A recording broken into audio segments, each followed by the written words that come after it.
What's up, guys? Randy with Ace Tactical. Today we have Staccato C2, a custom Staccato C2. Have some porting done, have a different grip, Terran Tactical grip, some other stuff I'll talk about in the commentary when we get to it. For now, we'll just go into it, get some shooting, and then I'll give you guys a breakdown on this build.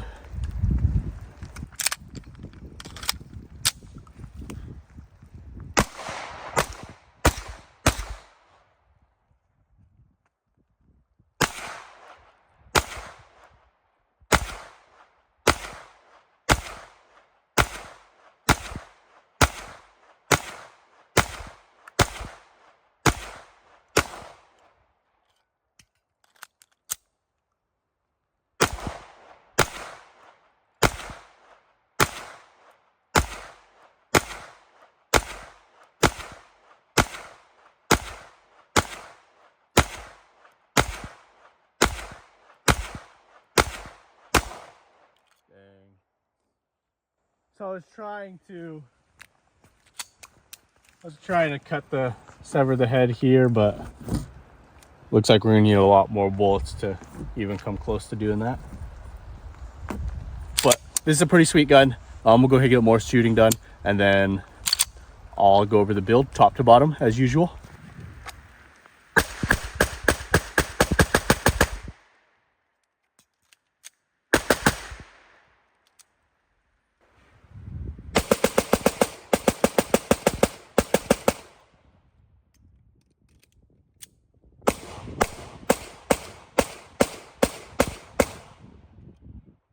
Today we have another 2011, the Staccato C2. This is a custom Staccato C2. Here we have it. This firearm is clear, by the way. Custom Staccato C2. We'll go just a quick rundown of what it is, and then I'll go more in depth. But we have the Holosun up top, Staccato C2 on a full-size aluminum Icarus precision / Terran Tactical grip. We have the Streamlight TLR7X right here, a Red Dirt / DSC trigger right here, and then it is also Magna ported. You guys will see footage of this gun. This is a great carry gun or duty gun with that full-size grip. Either one, you're carrying at least 17 rounds, or if you want to rock a 20-round mag, the 20-rounder looks pretty good in there too, but the 17 is what is flush fit. I use this as my EDC for the past 6-ish months. I've had this gun for about 6 months. I will be getting rid of it just to fund some other stuff now. But I've had it for the past 6 months, put a couple thousand rounds through it, and it is very nice. No complaints about it.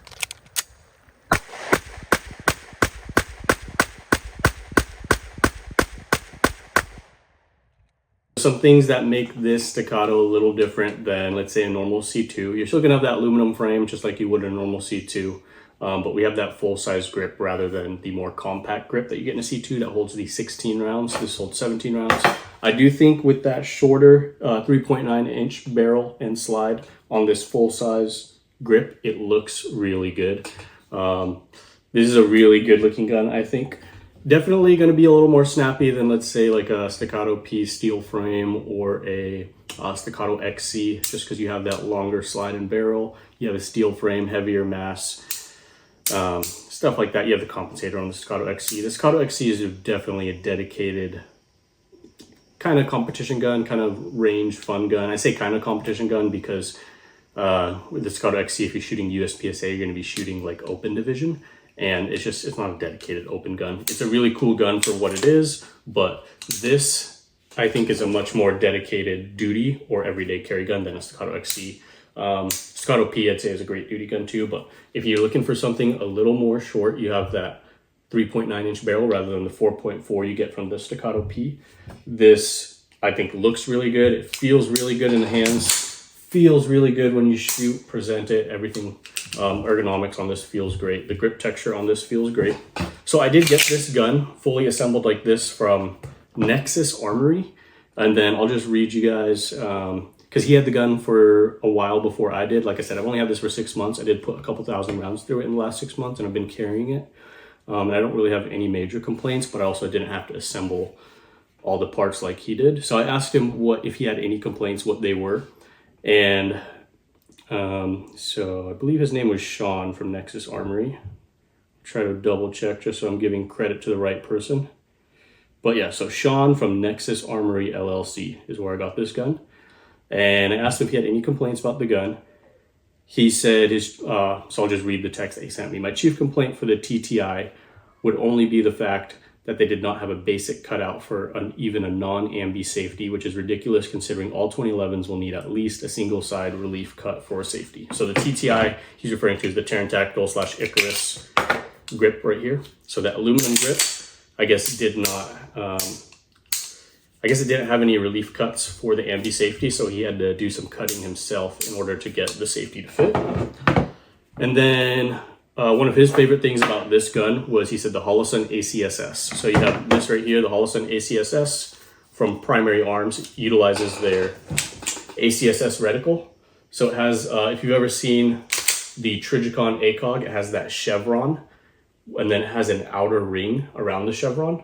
But you'll never see the outer ring unless you're not presented correctly. So if you're presented too far to the left, you'll see a bit of the ring, and then you just have to shift the gun until the ring disappears.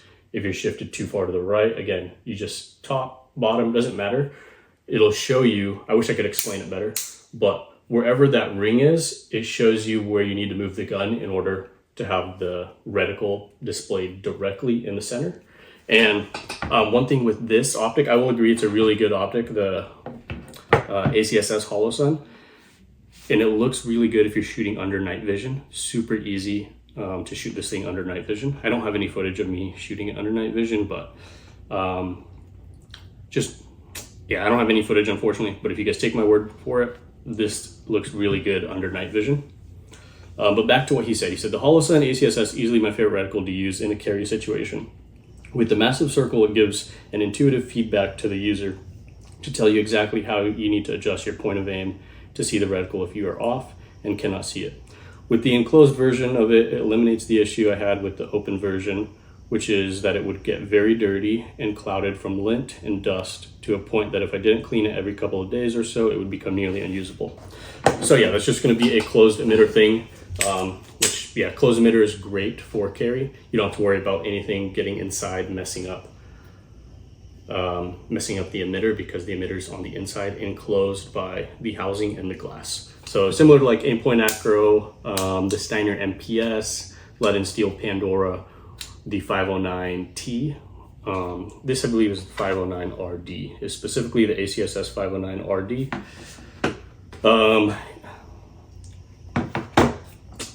Yeah, it's pretty spectacular gun, honestly. And with Staccatos, this C2, 2011s in general, the best thing for me about them is just that racking noise right there. The C2, to me, it's kind of like racking a shotgun or maybe an AK-47. It's very satisfying, very satisfying sound. The XC, it's more like glass on glass. It's a much more smooth action. I don't have my XC here with me, but it's much more smooth action. Versus this is kind of a, I don't know, it just feels like, if you think of like an AR-15 with a really nice buffer and charging handle, that's just super smooth. That's what I would say the XC is. And then I would say the C2 is like an AK-47.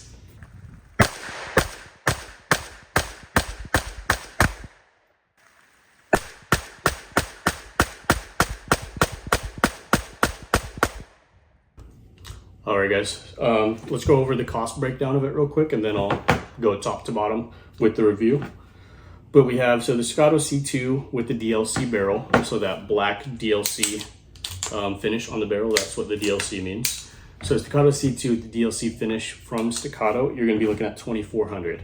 And then the TTI Icarus aluminum full-size grip module right here, you're looking at $500. The DSC/Red Dirt trigger right here, you're looking at $70. Magna porting on the barrel and through the slide right there, you're looking at $175. And then the Holosun 509RD ACSS from Primary Arms is $470. TLR7X $140. And then typically I was rocking the Trex Arms inner waistband what is this? The sidecar is the specific model with the extra mag right here.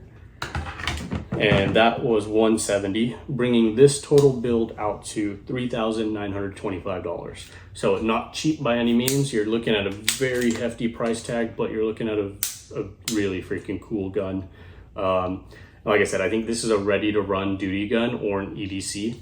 You don't have a compensator or ports that are too over the top. You just have these pretty simple slits in the barrel. Magna porting, they do a good job at still relieving some chamber pressure and directing gas upwards.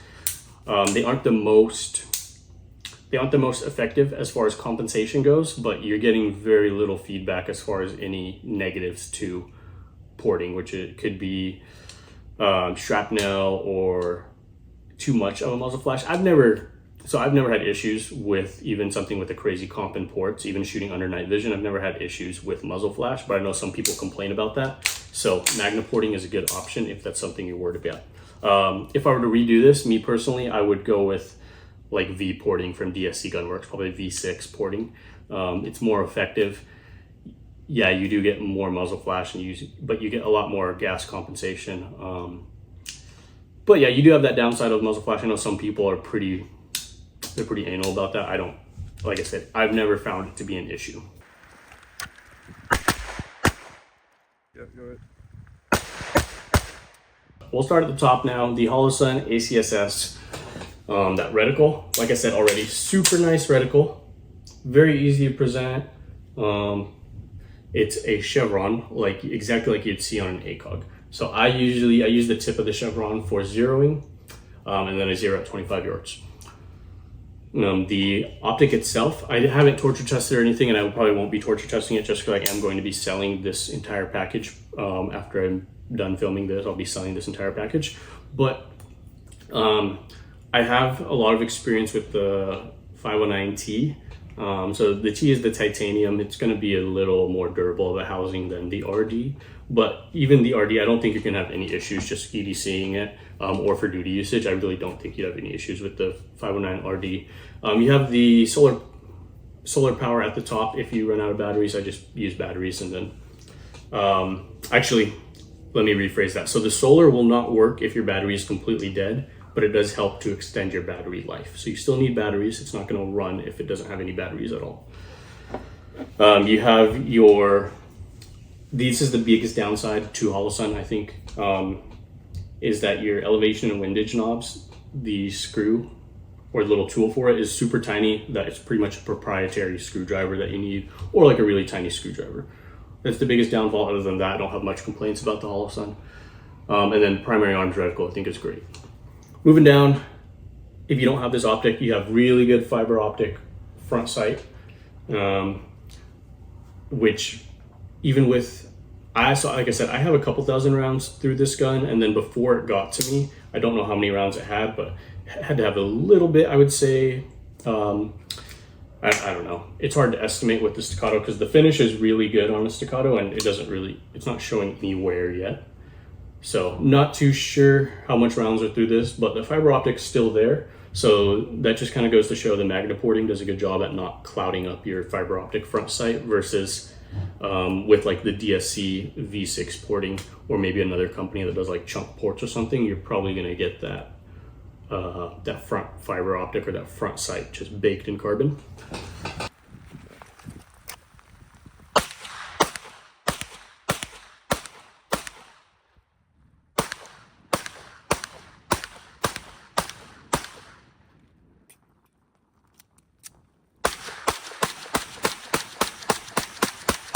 You have the TLR 7X. So in the video footage, the shooting footage you'll see, I think at times you'll see me shooting with an X300 just so I can utilize the 2011 holster that I have uses an X300. So just so I can utilize outside of the waistband draws, you'll see an X300. And then I think when I'm shooting it from appendix, you will see a TLR 7A because that's what I had at the time. I took it off of my X macro, and it does sit a little weird. The TLR 7A, there's a gap right here between the paddles and the trigger guard. Wasn't a huge fan of that. You can get different keys and then it should fit flush. I just went ahead and bought a different an entirely different light. So I went with the TLR7X, and then it still fits in the Trex arms holster. So this Trex arms holster will be good for either the TLR7, any of the TLR7 series. So the A, the X, I don't know what the other ones are, but any TLR7 series will fit in this Trex arms holster.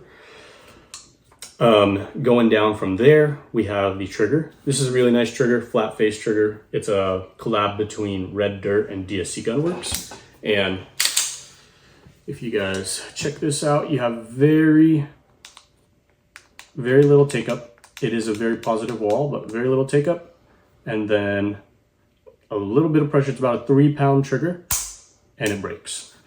So we'll go through that again. A little bit of take up, wall, and trigger breaks. Very positive, very nice trigger. This is a 2011 trigger, a staccato trigger. Pretty nice. This grip texture from Icarus Precision, the TTI collab they did. This is very nice. I think it's a good amount of aggression on the texture, but still not super aggressive to where it kind of made me not want to carry it. It wasn't like that at all. There have been some textures that I do not like carrying, but this one didn't have any issues, but it's still very positive to where my hands would lock in place when I had to grip down on the gun for higher rates of fire or anything like that. Other than that, I don't have a whole lot to say about the gun. It's a staccato, very good track record. This thing has been very durable. I haven't had any issues with it. I haven't cleaned this in the past couple thousand rounds. I'm getting ready to sell it, so I will break it down for cleaning, just so it's cleaned and in better condition for the next owner. I'm selling it to a buddy of mine. So I will break it down and do a cleaning, but the only thing I've cleaned so far is the light right here. So just because that gets a little baked just from shooting in general. Any gun, doesn't really matter. Having a light there, it's going to get a little baked. So I do clean the light, and that's about it. I haven't cleaned anything internally. I've wiped it down a little bit here and there, but haven't actually broken it down for cleaning, and this thing runs well. So you're not going to be able to air rack this. That spring is a little too heavy, but with that heavier spring, that really helps the gun keep going after several hundreds or thousands of rounds without cleaning. Having that heavier spring really keeps this gun working. And like I said, haven't had any complaints. I think this is a great gun. If you're looking for a duty setup or an everyday carry setup, this is a really good build, I think, to replicate. And I'll go ahead and put the build list in the description below, and then probably on screen somewhere with the cost breakdown. But like I said, it is pretty expensive. It comes out to just shy of $4,000, but you get a really nice gun. That's all I got, guys. Thanks for checking it out.